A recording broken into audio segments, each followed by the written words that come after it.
Human Sukuna the king of curses Jujutsu Kaisen का strongest character है और Madara Uchiha the ghost of Uchiha Naruto का strongest shinobi है। ये दोनों ही अपने यूनिवर्स के बहुत स्ट्रॉन्ग विलन है और इन दोनों ने बहुत सारे स्ट्रॉन्ग कैरेक्टर्स को एक साथ हरा भी रखा है। तो क्या होगा अगर इन दोनों मॉन्स्टर्स के बीच में फाइट होगी? क्या द किंग ऑफ कर्सेस मादरा को हरा देगा या मादरा सुकुना को 5 कागे की तरह मिट्टी में मिला देगा? हम इस वीडियो में सुकुना की हेयर एरा फॉर्म और मादरा की अलाइव ईएमएस फॉर्म का यूज करेंगे, क्योंकि मादरा की कोई भी रेनेगन फॉर्म सुकुना को आराम से हरा देगी। स्पीड में सुकुना ने कासिमो की ईएम वेव्स को डॉज कर रखा है, जो कि वैक्यूम में लाइट स्पीड में मूव करती है, लेकिन सुकुना ने कासिमो के अटैक करने से पहले ही इसको डॉज कर लिया था। तो हम सुकुना को लाइट स्पीड नहीं बोल सकते हैं। अगर तुम्हें सुकुना को लाइट स्पीड देनी भी है तो तुम दे सकते हो, क्योंकि इसका इस फाइट पर ज्यादा असर नहीं होगा। दूसरी स्पीड फीड जो सुकुना के पास है वो है माकी को आउट स्पीड करना। माकी मार्क 3 तक की स्पीड में मूव कर सकती है और सुकुना ने जब माकी को आउट स्पीड किया था तब वो 50% से भी कम पावर पे था। हम सुकुना की स्पीड को मैसिवली हाइपरसोनिक से लेकर मैसिवली हाइपरसोनिक प्लस तक बोल सकते हैं। और अगर तुम्हें कासिमो की ईएम वेव्स वाली फीड को लेना है तो सुकुना की स्पीड 2 से लेकर 2.5 टाइम्स स्पीड ऑफ लाइट हो जाएगी। नारुतो में बहुत सारे कैरेक्टर्स हैं जिनके पास लाइट स्पीड जुत्सु है और जिनसे मादरा बहुत ज्यादा फास्ट है। मादरा राइकागे की स्पीड को मैच कर रहा था, जो कि लाइट स्पीड में मूव कर सकता है, और बाद में उनकी राइकागे की बॉडी को हल्का बनाकर उसको और भी फास्ट बना देता है। फिर भी मादरा राइकागे और बाकी कागेस को सीरियसली नहीं लेता, उनसे फाइट करने को बच्चों से लड़ने से कंपेयर करता है। मादरा की बेस्ट स्पीड फीट है KCM2 नारुतो को ब्लाइंड होने के बाद भी आउट स्पीड करना। KCM1 नारुतो राइकागे से ज्यादा फास्ट था और KCM2 नारुतो KCM1 से भी ज्यादा फास्ट है, और अलाइव ईएमएस मादरा ब्लाइंड मादरा से भी ज्यादा फास्ट होगा, क्योंकि हाशिरामा ने ब्लाइंड मादरा को देखकर बोला था कि मादरा अपनी पुरानी पावर्स को वापस से रिगेन कर रहा है। तो हम मादरा की स्पीड को 3 से 5 टाइम्स स्पीड ऑफ लाइट बोल सकते हैं, क्योंकि मेरे हिसाब से KCM2 नारुतो KCM1 से 3 से 5 गुना फास्ट और स्ट्रॉन्ग है।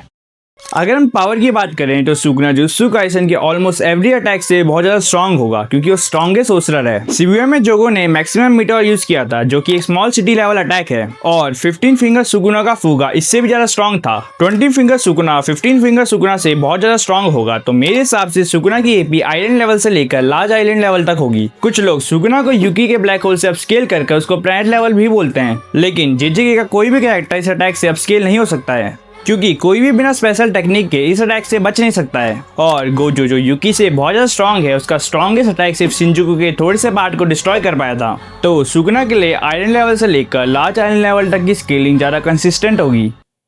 मादरा की पावर की हमारे पास बहुत डायरेक्ट स्केलिंग है। मादरा ने अपने सुसनो को टेल बीस्ट से कंपेयर किया था, और मादरा सिर्फ एक ही टेल बीस्ट के बारे में जानता है, जो है 9 टेल्स। 9 टेल्स अपनी 50% पावर में मल्टी कॉन्टिनेंटल टेल बीस्ट बम यूज कर सकता है, और मादरा का सुसनो फुल पावर 9 टेल्स के बराबर है। तो हम मादरा की एपी को मल्टी कॉन्टिनेंटल प्लस बोल सकते हैं।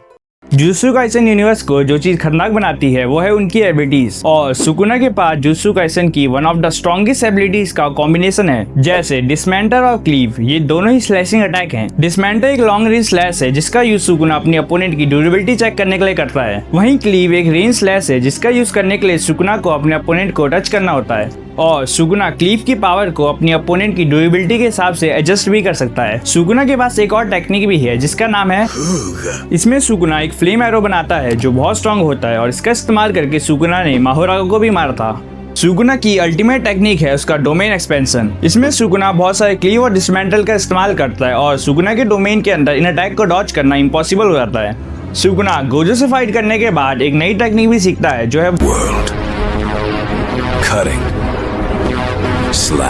ये क्लीवर डिसमेंटल का अल्टीमेट मिक्सचर है, और ये अटैक सुकुना का अपोनेंट जिस स्पेस में एग्जिस्ट कर रहा है उसी को काट देता है। तो इस अटैक को ब्लॉक करना इम्पॉसिबल है। मादरा के पास भी बहुत ज्यादा स्ट्रॉन्ग टेक्निक्स है, जैसे कि मांगेक्यू गेंजुत्सु, इज़नागी जो मादरा को वापस जिंदा कर सकती है, और सुसनो जो मादरा के अटैक्स और डिफेंस को बहुत ज्यादा स्ट्रॉन्ग बना देता है। मादरा कम से कम 25 क्लोन बना सकता है, जो कि सुसनो को यूज कर सकते हैं। मादरा के पास सब्स्टिट्यूशन जुत्सु भी है, जिसमें मादरा अपने क्लोन से पोजीशन स्विच कर किसी भी अटैक से बच सकता है। अब अगर इन दोनों के बीच में फाइट होगी तो क्या होगा? तो पहले तो इन दोनों के बीच में बात होगी और फिर सुकुना मादरा के ऊपर डिसमेंटर यूज कर देगा, लेकिन मादरा अपना सुसनो को यूज कर डिसमेंटर को ब्लॉक कर लेगा और सुकुना को लात मारकर बहुत दूर फेंक देगा। सुकुना वापस आकर मादरा के ऊपर अपना डोमेन एक्सपेंशन यूज कर देगा, और इस बार मादरा सुकुना के अटैक्स को ब्लॉक नहीं कर पाएगा, क्योंकि डोमेन के अंदर बिना एंटी डोमेन टेक्निक के सुकुना के अटैक्स को ब्लॉक करना इम्पॉसिबल हो जाता है। लेकिन क्लीव और डिसमेंटल इस बार भी मादरा के ऊपर बहुत ज्यादा डैमेज नहीं कर पाएंगे। क्योंकि ये अटैक्स यूजी और गोजो को भी नहीं मार पाए थे और माड्रा इन दोनों से बहुत ज्यादा ड्यूरेबल है। अब माड्रा सुगुना को बहुत ज्यादा डैमेज कर देगा, जिसकी वजह से उसका डोमेन गिर जाएगा। अपने सारे अटैक्स का माड्रा के ऊपर ज्यादा डैमेज ना होता देखकर सुगुना अपना स्ट्रॉन्गेस्ट अटैक यूज कर देगा, जो है वर्ल्ड कटिंग स्लैश। और अगर ये अटैक माड्रा के ऊपर लग गया तो वो मर जाएगा, क्योंकि ये अटैक अपने अपोनेंट की ड्यूरेबिलिटी को बाईपास कर देता है। लेकिन क्या ये अटैक माड्रा के ऊपर लगेगा? तो आंसर है नहीं, क्योंकि इस अटैक को कासिमो ने भी डॉज कर रखा है और माड्रा कासिमो से बहुत ज्यादा फास्ट भी है। तो माड्रा इस अटैक को डॉज कर अपने परफेक्ट सूचनों से सुगुना को मार देगा। और अगर सुगुना अपने वर्ल्ड कटिंग स्लैश से माड्रा को काट भी देता है तो वो इज़नागी का यूज कर वापस आ सकता है। सो इन दोनों की फाइट में माड्रा आराम से जीत जाएगा। और अगर तुम्हें ये वीडियो अच्छी लगी तो वीडियो को लाइक करना और चैनल को सब्सक्राइब करना।